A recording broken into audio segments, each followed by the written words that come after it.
Welcome to the Just Word Podcast. I'm Pat Bolland. The Just Word Podcast is brought to you by Justwealth, investing the way it should be, just for you.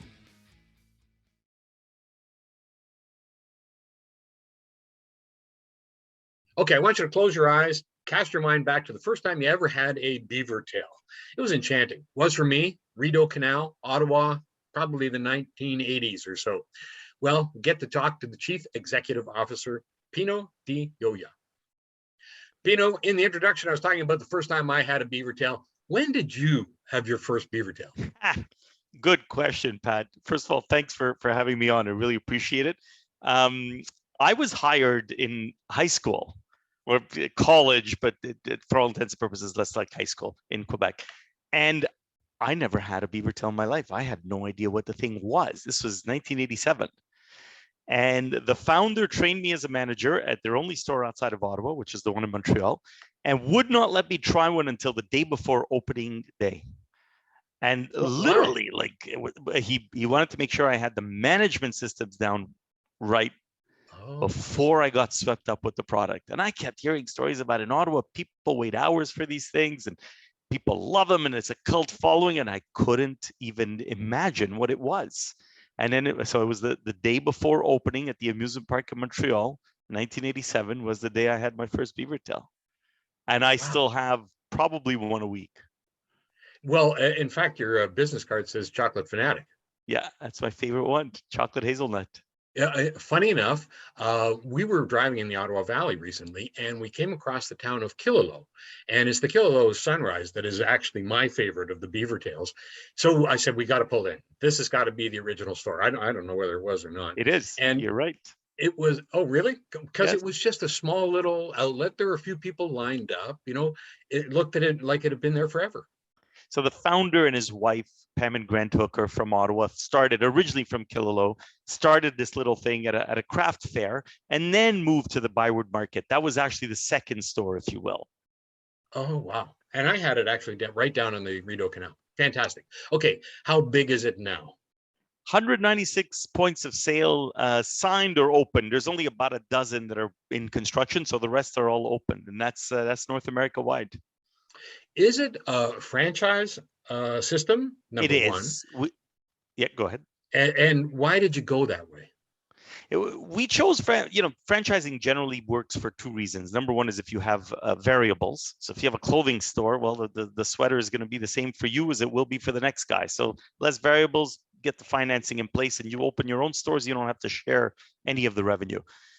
Food is the opposite. That's why food is so popular with franchising. There's lots of variables. So it helps us to have someone with skin in the game at store level. The more complicated the food, the more franchising lends itself. We're quite simple as far as QSRs go, but it's still the number two reason is location. We're in some of the most spectacular tourist locations across Canada. Banff, Old Quebec, Old Montreal, the waterfront in Victoria, all points in between. Well, let me tell you, Pat, it's very difficult. You don't go to a AAA national real estate person and say, get me into those places. It's lots of fragmented mom and pop landlords. And it helps when you have a local who says, I got the space for a beaver tail. And that's usually what happens. What is the downside, though, of a franchise? Do you lose product control, for instance? Generally, that's always a risk. I would say that the vast majority of our franchisees are actually fans above all. And we have a question, I'm probably giving away a secret here, but we have a question in our franchise application process where we say, can you remind us about the first time you had a beaver tail? You didn't know that, but I didn't know that. No. There you go. That's our question. And it's amazing. They'll say, I remember the first time the sun was just rising over Grouse Mountain in Vancouver, and that's where I had my first beaver tail. So because they're fans, they're generally very engaged. And I would say even more privately, we are so proud of our franchisees. They really are fans. The downside is we share revenue. Our franchisees make more in each store than we do. We just have more stores. So we have to fork over part of that revenue because they're the guys at the front lines. That's part of the formula. That's revenue sharing. Do you have distribution issues? No, although these days you'd be surprised. So far, we've run out of a few small things here and there. We have not Even when the highway was washed out on the West Coast, our distribution guys were going south and dipping into the US and coming back into Canada. We haven't closed the store because of distribution, but does it keep us awake at night? Yep, that's a big hot potato these days. You mentioned the few numbers of QSRs, SKUs, or a product, basically. Does having a franchise system limit or expand product innovation? Well, you may know McDonald's, the franchisees. It was the franchisee who came up with the Big Mac. When I was a franchisee, my twin brother and I, who he's my business partners are my twin brother and my wife, were of Italian descent, and we always loved chocolate hazelnut on toast. We proposed that for the Beavertails, and we now do about 60 tons of hazelnut a year. And it's the 4 chocolate-based Beavertails are our number 1 SKU. They pass the all-time classic cinnamon sugar. So I'm a big believer. I got to put my money where my mouth is. I was a franchisee when I proposed that. So I'm a big believer that our franchisees will ultimately find the next big winners. But we also have a nice formula at Beavertails where we don't have a huge amount of SKUs. It's a simple operation. So there's always that balance. When we introduce something new, make sure we don't complicate the operations. Pino, who do you actually see as your competition? I mean, it's not like you're in the burger game and you're against McDonald's or Burger King or anybody like that. You're in kind of unique position. Right, you are. Yeah, we're first and foremost, we're in a happiness game. Our internal slogan is we punctuate memorable moments. So if you're having an anniversary or birthday, or your kids got a good mark in math class, or they graduated university, you will go to some spectacular places across Canada. You will memorialize that visit, that little tourist outing, with a beaver tail. And now more and more, we've got products that are made for you to take home, our beaver bites, our Beavertail brownie pies. Those are products you take home. So if you're celebrating an anniversary at home by the pool or a barbecue, we're there for that special moment. So to answer your question, competition, the first obvious one is ice cream. Ice cream is the happy food. Right. We sell a lot of ice cream in our stores. About 50 or 60 of our stores sell ice cream. I think we're the largest Canadian-owned national dairy bar chain. You don't think of Beavertails as a dairy product. Right, you are. And actually interesting, because probably our number 1 ice cream product, if you will, is a scoop of ice cream on a beaver tail. So it's still about that unique shape, that uniquely Canadian iconic dessert. But we're there for the fun moment. So anything you would consider serving for a fun moment, that's a competition for us. Let's just go into that ice cream concept. Do you wrap it kind of like a waffle cone? You have you've been in our R&D sessions, Pat. We have tried so many things, but a really hot beaver tail melts ice cream. The cone serves as a funnel for your nice shirt. So we've settled finally on just serving it on a beaver tail on our little tray, and you scoop it right on the beaver tail flat. The beaver tail actually ends up absorbing the ice cream that melts. Sometimes the simplest, obvious answer is the right answer. Wow. Okay, let's talk about expansion. I think of Beavertails as Canadian. Am I right? Or how much are you in the States? We are the quintessential Canadian dessert. We've been called that humbly by outsiders. We don't ever want to make that claim ourselves. So I think this is always where, and being from Quebec, that's really an extra. We wear with extra pride on our arms there, because Quebec is unfortunately, we're not always proud to be Canadians. I very much am. So for me, it's just one extra layer. But we are increasingly in the States. We're in a few amusement parks, a couple of trailers. It's only about 8 stores. They took a big beating during COVID because of amusement. So COVID was actually very good to our product and our brand. We expanded unbelievably, and most of our same store sales went up for trailers or mobiles and for the shops. As people were escaping Toronto to go to Blue Mountain or Calgary to go to Banff, we did crazy, fantastic numbers. Where we lost volume was the amusement parks, because they either didn't open, the zoos, the water parks, or they were under severe restrictions. And of course, that was true in the States too. So the US had more amusement parks per store than Canada. So we were actually disproportionately hit in the States, but we haven't lost the store. and we're back. We're back, hopefully, to a normal year this 2022, and probably our biggest expansion is U.S. East Coast, leading down to Florida. That's the focus for the next 2 or 3 years, as Canada just generally runs out of real estate to offer beaver tails. There's less places for us to go to.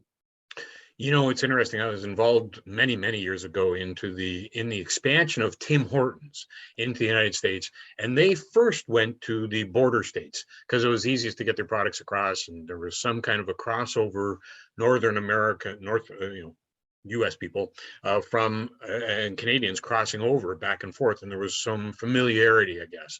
Right. Are you approaching it the same way?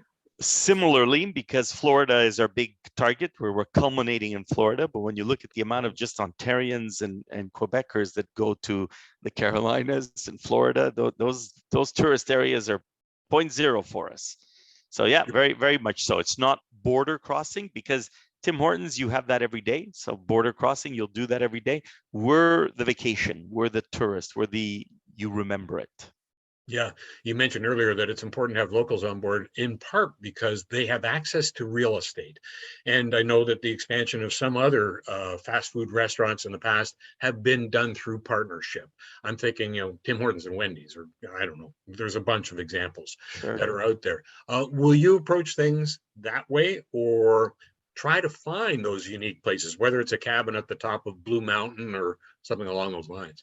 Our number one is on finding the individual, because our product, we serve millions of these a year, but no two are identical. They're hand stretched, and we could have automated that years ago with modern technology in the food world. We don't, because we want every place to have its unique charm. So our architects, Canadian architects, who have offices in the States, actually, coincidentally, but the architects are given the mandate that every store has to have something linking a unique charm to the local community or environment. And similarly, we want to find a franchisee who's also part of the fabric of that local environment, so that he or she make it their own as well. So it's individual franchisees. We're very happy when our franchisees get up to 4 or 5 stores. We only have 2 that are more than that, and there are unique situations in each case. But we're going to focus. The partner we're looking for is not a conglomerate; it's the local individual. Wow, you must have to go through a lot of applications. We organically, so before we started advertising, so coincidentally, you really do know all our stuff there. This is the first year we started advertising for franchise requests. Organically, we would get 20 to 30 requests a week. A week? Just from folks who visited our shops. Wow. Occasionally, you'd get someone saying, someone told me I should look into this.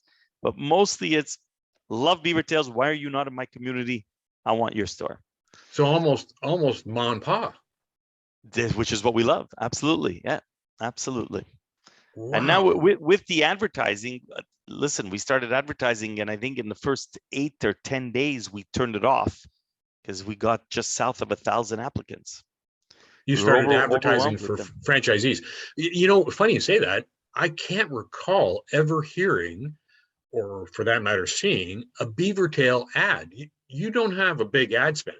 We don't have a big ad spend for the stores either. Partly because if you're going to Blue Mountain, you're going to have a Beavertail. But I can't get you to go to Blue Mountain. We like to say in the office, we're not the reason you go to Canada's Wonderland, but you probably won't leave Canada's Wonderland without having a Beavertail.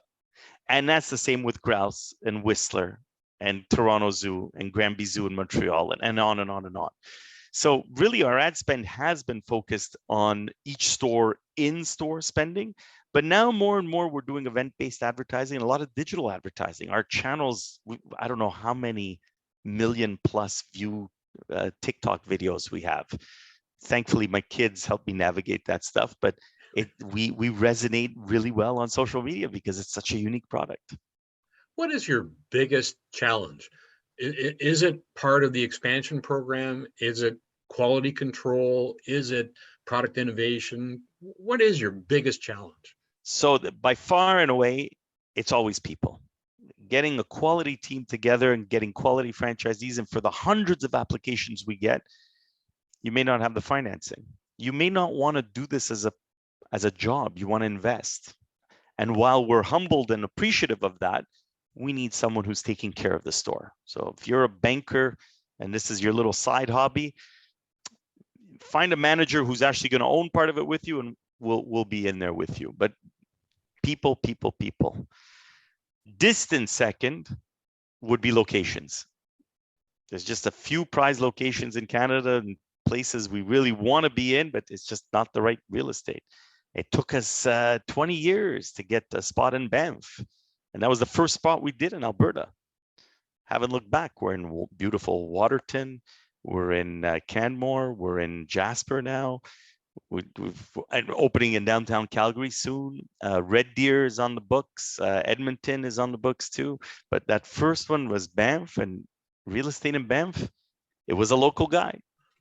Yeah, it's almost like I would describe that as a halo effect, where you get the initial and then the expansion happens around that. Is that the strategy? Absolutely. Halo or hub and spoke in more traditional franchising. Absolutely. Yep. And in the US, as was done originally in Canada, so people say, oh, you have food trucks. That's the new trend. We've had food trucks for about 40 years now, so I guess we predated the trend. But those food trucks are able to go where the magic happens. And that magic might be your corporate picnic. It might be a wedding. We do an amazing amount of weddings with our food trucks. Or it might be the Rib Fest or the Music Fest. But those, we punctuate some big memorable moments there. So when we carpet bomb a new community with our mobiles, that just paves the way eventually for a store. Wow, phenomenal. Okay, we're getting close to time here, Pino, but I do have to ask you, and I've already disclosed, my favorite is definitely the Kilo Sunrise, with just the right squeeze of lemon on top. I tell you, that thing is melt in your mouth, delicious. What are your, I'll give you three, but you can't have one favorite, so give me three. Well, you know what? I have two go-tos. So no, it's okay. You can push me. The number one is the triple trip, which is peanut butter and our chocolate hazelnut with Reese's Pieces. I'm getting a bit old, so it's a little bit sweet because of the Reese's Pieces, but the peanut butter and the chocolate hazelnut, yeah.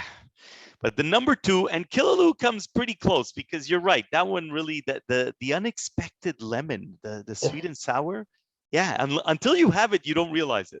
Yeah. But my number two would be on a cinnamon sugar, a maple ice cream, which has a little bit of that maple sweet, and it's kind of iconically Canadian too, but it's nice on a hot day. Pino, great to chat. I'm salivating. I'm sorry we did this so close to lunchtime. Pino, thanks again. Thank you, Pat.